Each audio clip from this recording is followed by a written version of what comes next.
शिष्य बैठे थे। बुद्ध आए, प्रवचन शुरू हुआ। प्रवचन करते करते बुद्ध ने एक रुमाल निकाला, सबको दिखाया। उस रुमाल पर एक गठान लगाई, एक गांठ लगाई, दूसरी लगाई। लोगों को लगा कि आज क्या हो गया इनको, प्रवचन करते करते रुमाल पर गांठ लगा रहे हैं, क्या बात है। चौथी गांठ लगाई, पांचवी लगाई, 11 गांठें लगा दी, 11। और फिर रुमाल को ऊंचा उठाया और सबको पूछा कि बताओ, ये रुमाल पहले जैसा ही है कि कुछ इसमें बदलाव आ गया है?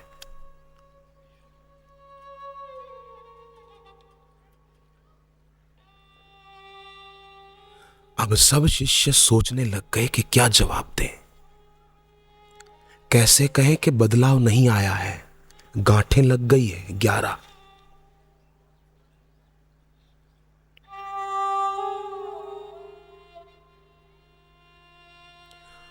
और अगर कहें कि बदलाव आ गया है तो भी कैसे, रुमाल तो वही का वही है। आखिर एक भिक्षु खड़ा हुआ, एक साधक खड़ा हुआ। उसने कहा कि बड़ा कठिन सवाल पूछा है आपने, हमारी दृष्टि से तो करीब करीब ये बदल ही गया है, ऐसा उसने कहा।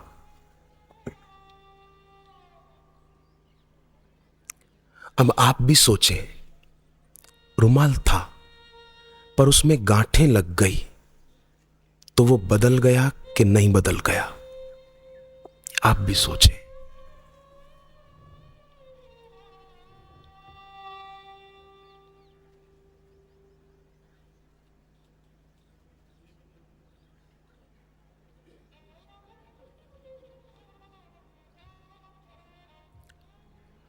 रुमाल में अगर गांठें न हो तो उसमें कुछ बांधा जा सकता था, ठीक है ना? परंतु गांठें पड़ गई तो अब उसमें कुछ बांध नहीं सकते हैं, ग्रंथि पड़ गई, कैसे कुछ बांध पाएंगे?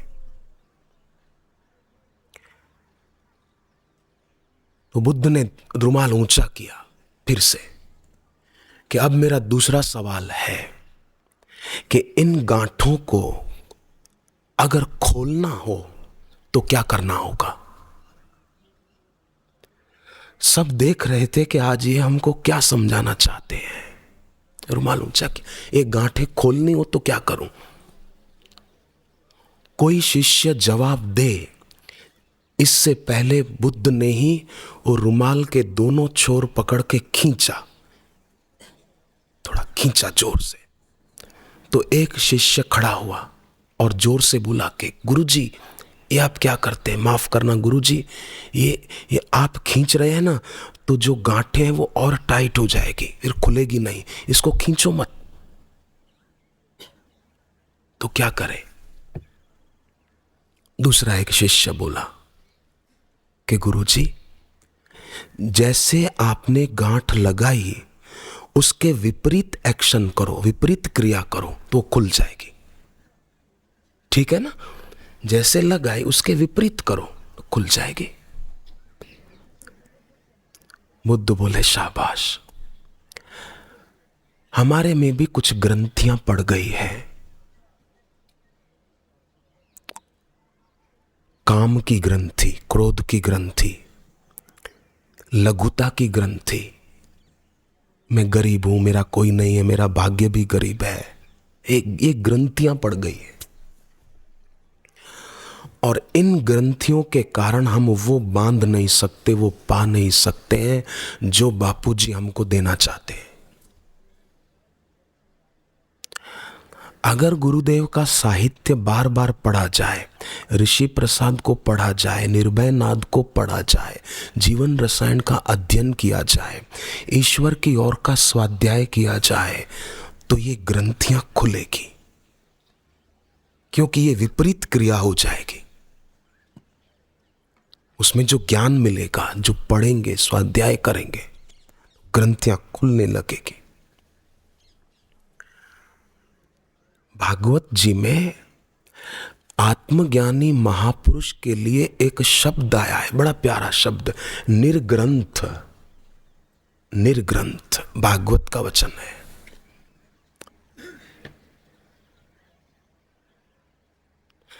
आत्मा रामश्च मुनयोः निर्ग्रंथा अपि उरुक्रमे। बहुत प्यारा श्लोक है भागवत का। आत्मरामी महापुरुष जो होते हैं, आत्मा रामश्च मुनयो, आत्मज्ञानी महापुरुष जो होते हैं वो निर्ग्रंथ होते हैं, उनमें कोई ग्रंथि नहीं होती है। मरे छ शत्रु स्थिति पाई, ब्राह्मी स्थिति प्राप्त कर। गीता की ऐसा ब्राह्मी स्थिति पार्थ नैनम प्राप्य विमुह्यति, वो फिर से मोहित नहीं होता। नैनम प्राप्य विमुह्यति, तो निर्ग्रंथ है, कोई ग्रंथि नहीं है। तो जब उनके संग में आया जाएगा साधक के द्वारा, साधक उनका संग करेगा, तो उनके संग से वो भी धीरे धीरे निर्ग्रंथ होता जाएगा, निर्ग्रंथ होता जाएगा। निर्ग्रंथा अपि उरुक्रमे, वो खुद तो ग्रंथि से रहित हैं, दूसरे को भी कर सकते हैं। इस श्लोक का अर्थ है।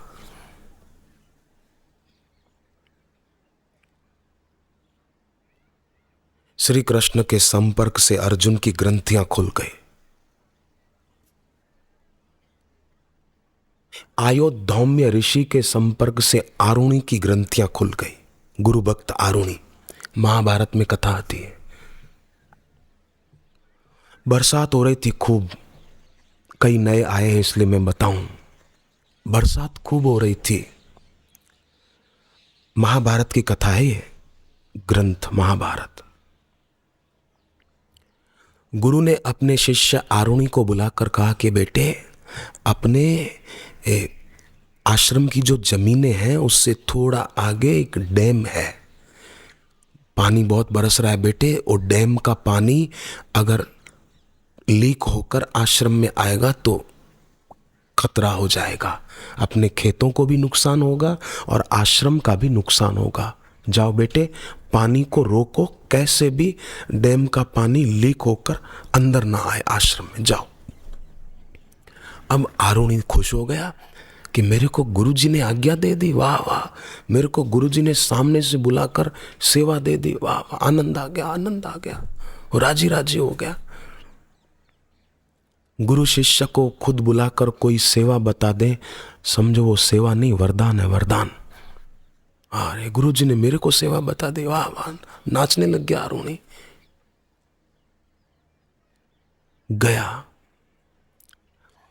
जाकर जहां डैम से पानी लीक हो रहा था, आश्रम की तरफ आ रहा था, आरुणि ने मिट्टी भरकर वहां डालना शुरू किया कि पानी रुक जाए, डैम का पानी ज्यादा आश्रम की तरफ ना आए, नुकसान ना हो हमारे आश्रम को।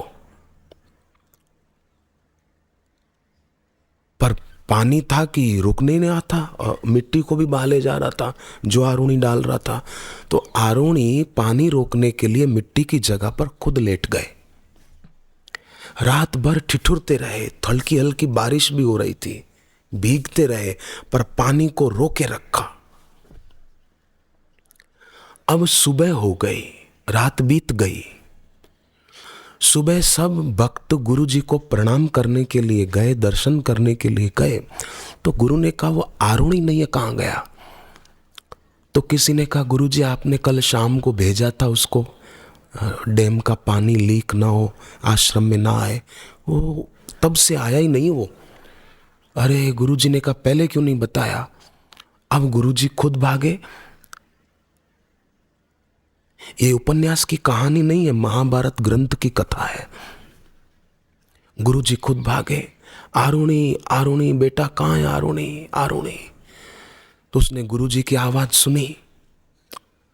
तब ठंड के कारण बेचारे का शरीर ठिठुर गया था, फिर भी आवाज दी लड़खड़ाती स्वर में, गुरुजी मैं यहां हूं डैम के पास। गुरुजी गए। अब पानी का वेग भी थोड़ा शांत हो चुका था। गुरुजी ने देखा, सारी स्थिति समझ गए। गुरुजी ने आरुणि को गले लगा लिया और गुरु की आंख में आंसू आ गए। शिष्य की श्रद्धा, शिष्य की भक्ति, शिष्य की सेवा करने की भावना, गुरु की आंख में आंसू आ गए। बोलो कैसा होगा गुरु भक्त, गुरु के नेत्र भर आए।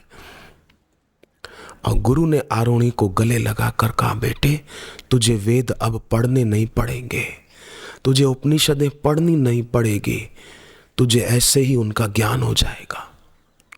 वेद में जिस तत्व का निरूपण है, उपनिषदों में जिस तत्व की बात है, तुझे वो ऊंचाई प्राप्त हो जाएगी। मेरा आशीर्वाद है तुझे, क्योंकि ये काम कृपा से ही होता है ना। तुम्हारी कृपा पाव कोई कोई, तव प्रसादात मया अच्युता। आपके प्रसाद से मेरा मोह नष्ट हो गया। ये काम कृपा से होता है, याद रखना, और किसी साधन से नहीं होता। हाँ, साधना भजन ध्यान ये करना है, थोड़ी ग्रंथियां हमारी हम थोड़ा एक करें, थोड़ी अंतःकरण की शुद्धि हो, सेवा करें, अंतःकरण की शुद्धि हो, ये हमारी भलाई के लिए है। कोई बोले मैं गुरुजी की सेवा करता हूं, मैंने गुरुजी की सेवा की, क्या खाक सेवा की। 5 लाख रुपया किसी को कोई दे दे और थोड़े महीनों के बाद वो आदमी 5 रुपया उस आदमी को दे जिसने 5 लाख दिया, और बोले कि लो भाई साहब मैं आपकी सेवा करता हूं। अरे उसने 5 लाख दिए थे और तुम 5 रुपया देकर कहते हो कि मैं तुम्हारी सेवा करता हूं। गुरु तो वो देते हैं जो 5 लाख तो क्या 5 जन्म कुर्बान करो तो भी न मिल सके, ऐसा गुरु देते हैं।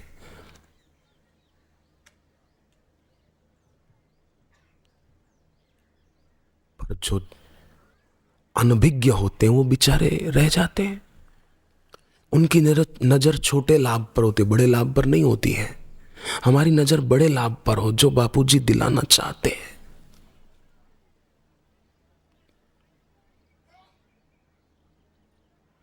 बाकी सब उसके अंदर आता जाएगा। संतान प्राप्ति, अर्थ प्राप्ति, कोई कॉलेज में पढ़ते हैं तो उनको सफलता की प्राप्ति, ये सब परछाई की तरह आएगा। कईयों को आता है, उसके लिए चिंता करनी ही नहीं पड़ेगी।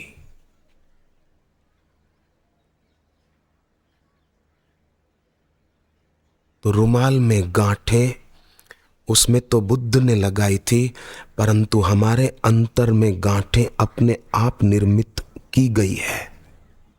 जैसे कोई कैमरा से अपने आप फोटो खींच ले तो नेगेटिव में आ गया ना, अपने आप खींचा है फोटो। अपने आप हमने लोगों के साथ बातचीत करके, परिचय बढ़ा के उनकी तस्वीरें अंदर रखी हैं। इसलिए कई बार आंखें बंद करके बैठते हैं तो वो तस्वीरें फिर, जैसे कोई वेबसाइट खोले कंप्यूटर पर, ऐसे खुल जाती है। फिर एक तस्वीर, दूसरी तस्वीर, एक बात, दूसरी बात आती रहती है।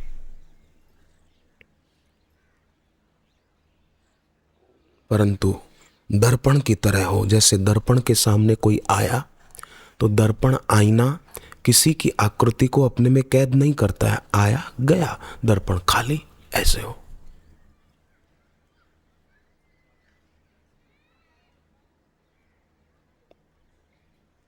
इससे बहुत बहुत लाभ हो सकता है, बड़ा भारी लाभ हो सकता है। हिम्मते अनल प्रगट बरु होई, विमुख राम सुख पाव न कोई। बर्फ से भले अग्नि प्रकट हो जाए, ये तो हो सकता है, तुलसीदास जी कहते हैं ये बात।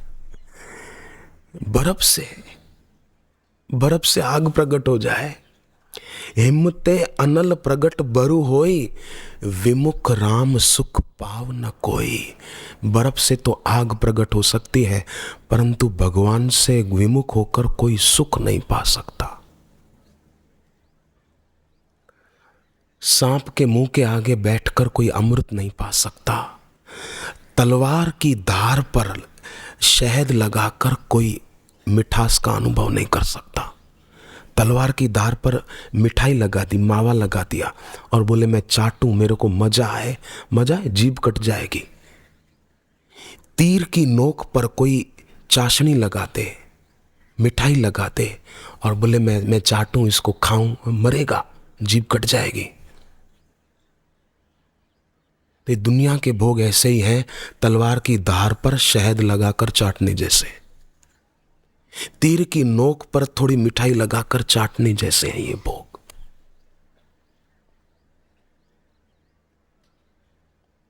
क्या होगा? इसलिए हम बड़े भाग्यशाली हैं जो इस द्वार पर आ पाए हैं।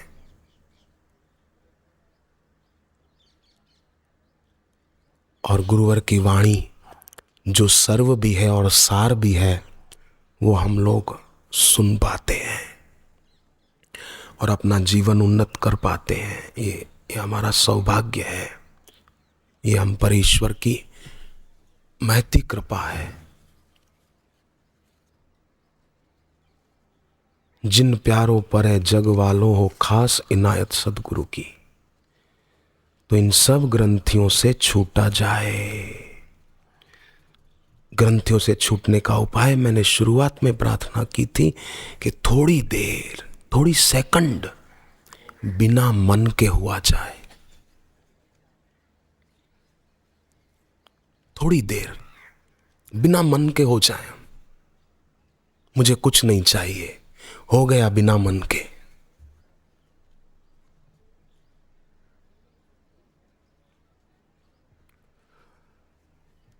बिना मन के वही नहीं हो पाएगा जिसने महत्व संसारिक संपत्ति को दे रखा है, वो नहीं हो पाएगा।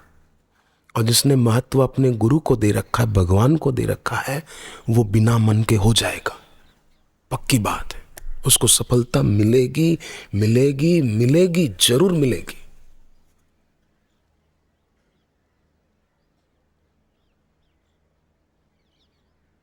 सब संभव है, असंभव कुछ भी नहीं है।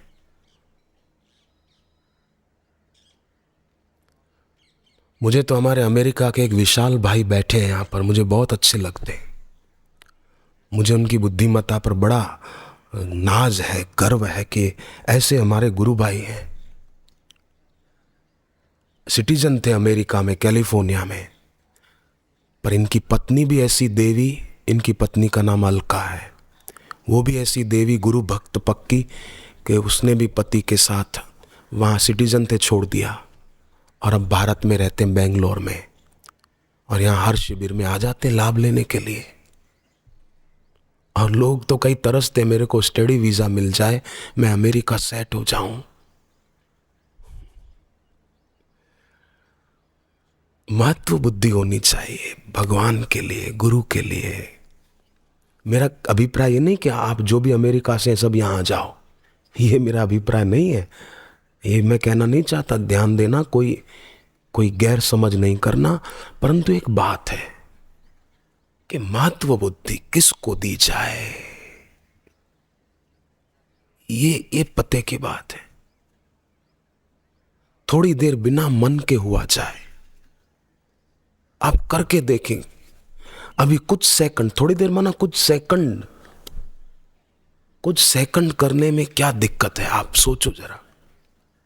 अभी करके देखें कुछ सेकंड। मुझे कुछ नहीं चाहिए, बस इतना मन में पक्का करें, मुझे कुछ नहीं चाहिए,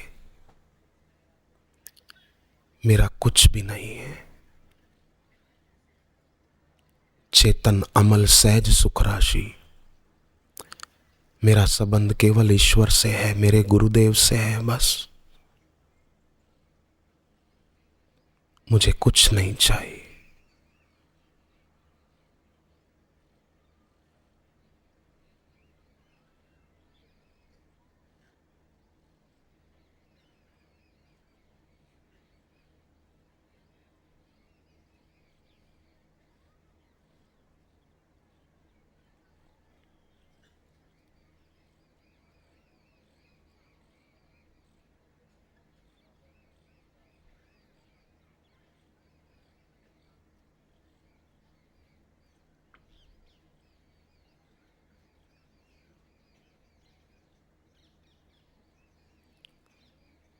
जितने सेकंड अधिक रोक पाएंगे, जितने से मिनट अधिक रह पाएंगे बिना मन के, त्यों त्यों वो गांठें खुलती जाएगी 11।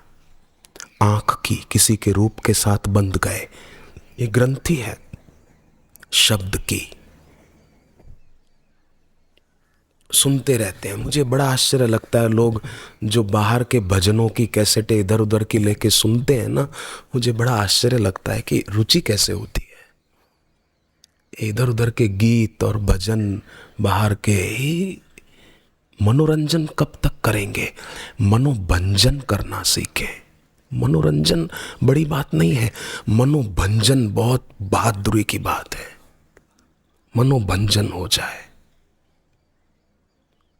मनोरंजन ठीक, कभी कभी एक दो भजन तो मैं भी गा लेता हूं, पर मनोभंजन मुझे बहुत अच्छा लगता है। मनोभंजन शब्द ये हो जाए, ये बहुत बड़ी बात है।